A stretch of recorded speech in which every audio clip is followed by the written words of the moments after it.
Hi, second part, return to the cave. Plato continues saying that the freed prisoners would think that the world outside the cave was superior to the world he experienced in the cave and attempt to share this with the prisoners remaining in the cave. It's like people like myself have been trying to do, share everything with people and trying to show people and stuff like that, right? Attempting to bring them onto the journey he had just endured. He would bless himself for the change and pity the other prisoners, and would want to bring his fellow cave dwellers out of the cave and into the sunlight, into the truth. Yeah, the returning prisoner, whose eyes have become accustomed to the light, to the truth, and what exactly is going on and everything else, would be blind when he re-enters the cave, just as he was when he first exposed to the sun, or the truth. The prisoners, according to Plato, would infer from the returning man's blindness that the journey out of the cave had harmed him, and that they should not undertake a similar journey. Plato concludes that the prisoners, if they were able, would therefore reach out and kill anyone who attempted to drag them out of the cave. So, and then we've got symbolism. The allegory contains many forms of symbolism used to instruct the reader in the nature of perception.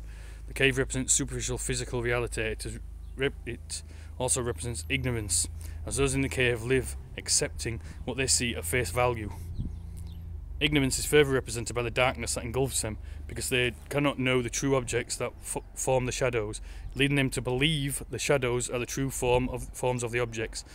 The chains that prevent the prisoners from leaving the cave represent that they are trapped in ignorance, that the chains are stopping them from learning the truth. So there you go.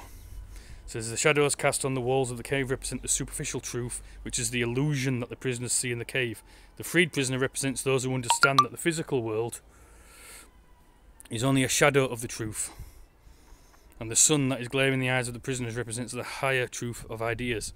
The light further represents wisdom, as when as even the paltry light that makes it into the cave allows the prisoners to know shapes.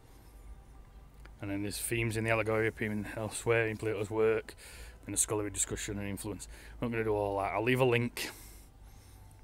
a link, but this seems very apt to what's going on at the minute with people like myself and what we see with other people and stuff like that. And like I said, all it is, the television, the education system that you think's an education, it's not an education. It's not there for your benefit. Yeah, it's there just to keep you domesticated and keep you working, basically, and everything else. Keep the current paradigm going and all that lot.